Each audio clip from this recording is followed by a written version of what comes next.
Bismillahirrahmanirrahim. Assalamualaikum warahmatullahi wabarakatuh. Perkenalkan, nama saya Farhan Al-Ghazali dari jurusan Bimbingan Konseling Islam dari kelas BKI 2B. Di sini saya akan melaksanakan tugas studi Quran. Yang pertama adalah sejarah Al-Quran itu sendiri. Allah SWT menurunkan Al-Quran kepada Nabi Muhammad SAW untuk membimbing umat manusia. Turunnya Al-Quran merupakan peristiwa besar yang sekaligus menyatakan kedudukannya bagi penghuni langit dan bumi. Dilansir dari buku pengantar studi ilmu Al-Quran oleh Syekh Mana Al-Qattan, turunnya Al-Quran merupakan pemberitahuan kepada alam yang dihuni malaikat tentang kemuliaan umat Nabi Muhammad SAW. Umat ini telah dimuliakan oleh Allah dengan risalah barunya agar menjadi umat paling baik di antara manusia. Peristiwa Al-Quran kepada Nabi Muhammad SAW dikenal dengan istilah Nuzulul Quran. Nuzulul Quran merupakan peringatan turunnya Al-Quran pertama pertama kali dari Lauhul Mahfuz pada malam Lailatul Qadar di bulan Ramadan. Secara bahasa, Nuzulul Quran memiliki arti sebagai menurunkan sesuatu dari tempat yang tinggi ke tempat yang rendah, dan Al-Quran yang diberikan kitab suci yang berarti kitab suci bagi umat Islam, maka Nuzulul Quran bisa didefinisikan sebagai peristiwa turunnya Al-Quran dari tempat yang tinggi ke muka bumi. Ayat Al-Quran yang pertama kali turun adalah surat Al-Baqarah ayat 1-5. Al-Quran pertama kali turun untuk Nabi Muhammad, yaitu di Gua Hiro pada tanggal 17 Ramadan tahun 610 Masehi, sehingga tanggal 17 Ramadan diperingati sebagai Nuzulul Quran hingga saat ini. Turunnya ayat ini sekaligus menjadi awal dari kenabian Nabi Muhammad SAW. Turunnya Al-Quran juga menjadi awal perjuangan untuk menyebarkan agama Islam.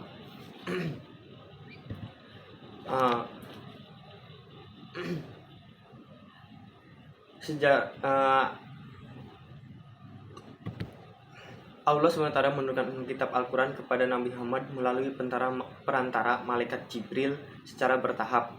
Al-Quran diturunkan secara bertahap selama kurang lebih 23 tahun kepada Nabi Muhammad untuk menjadi pedoman dalam kehidupan. Sejarah turunnya Al-Quran dimulai ketika Nabi Muhammad SAW berusia 40 tahun pada 610 Masehi.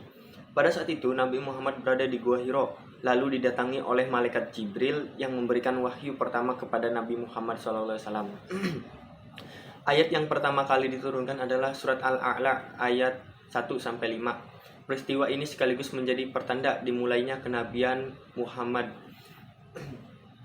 Setelah itu, Al-Quran turun secara bertahap selama kurang lebih 23 tahun. Turunnya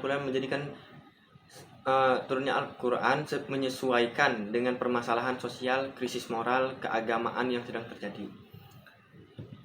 Sejarah turunnya Al-Quran juga terbagi ke dalam dua periode, yaitu periode Mekah dan periode Madinah. Periode Mekah disebut dengan ayat Makkiyah, sementara periode Madinah disebut dengan ayat Madaniyah. Dalam periode Mekah, ayat yang turun berisi ajaran tentang akidah dan ajaran tauhid. Sedangkan periode Mekah menurunkan 86 surat yang diturunkan dalam jangka waktu 12 tahun 5 bulan. Dalam periode Madinah, ayat yang diturunkan umumnya berkaitan dengan hubungan manusia sebagai makhluk sosial, aturan-aturan dalam kehidupan Islam, serta hukum Islam. Periode ini dimulai setelah hijrahnya Rasul ke Madinah. Periode Madinah menurunkan 28 surat dalam jangka waktu 9 tahun 9 bulan. Ayat yang terakhir diturunkan kepada Rasulullah adalah surat Al-Maidah ayat 5. Mungkin itu penjelasan singkat dari sejarah turunnya Al-Quran yang berperan sebagai pedoman hidup umat Islam. Sebagai umat Islam, tentunya kita perlu mengamalkan isi Al-Quran dalam menjalani kehidupan sehari-hari. Selanjutnya, saya akan mereview tentang Al-Quran yang saya baca.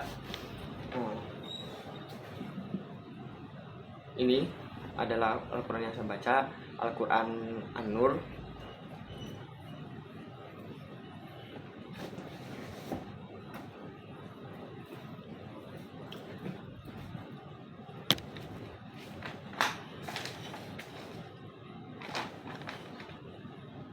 Jadi ini diterbitkan oleh Asyifa Semarang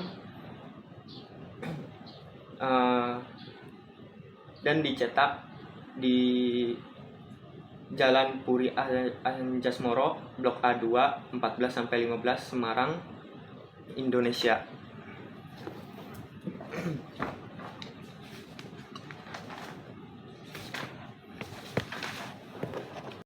Jadi untuk memudahkan dalam pembacaan dan penghafalan, maka di dalam Al-Quran ini terbagi dalam 30 juz yang sama panjang dan dalam 60 hizb, atau biasanya ditulis di bagian pinggir Al-Quran. Jadi hizb seperti ini diciptakan untuk memudahkan seseorang dalam menghafal Al-Quran.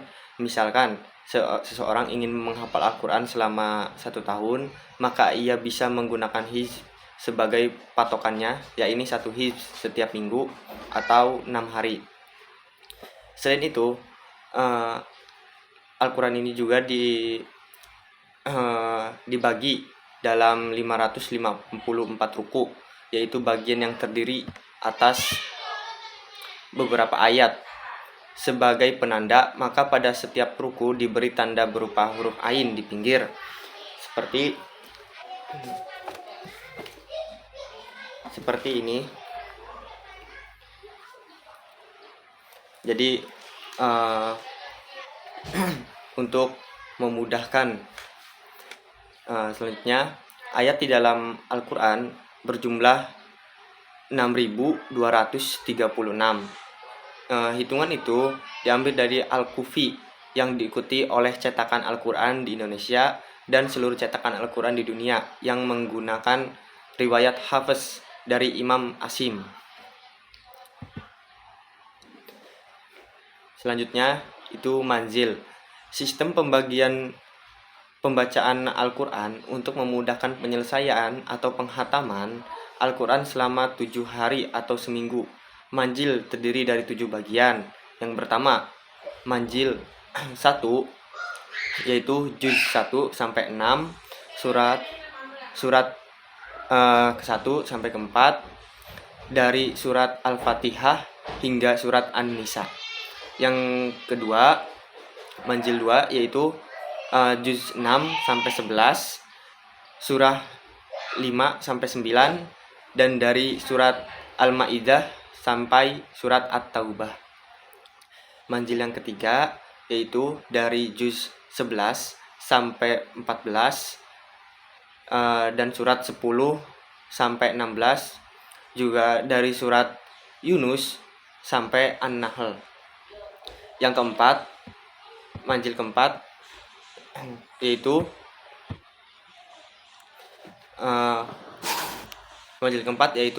dari juz 15 sampai 19, surat 17 sampai 25, dari surat Al-Isra hingga surat Al-Furqan. Manzil yang kelima dari juz 19 sampai 23, surat ke-26 sampai 36, dari surat Asy-Syura sampai surat Yasin.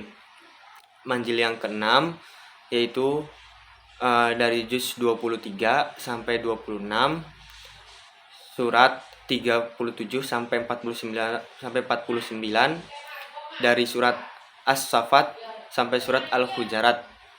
Dan yang terakhir, yang ketujuh, dari juz 26 sampai 30, surat 50 sampai 114, dari surat Kaf sampai surat An-Nas.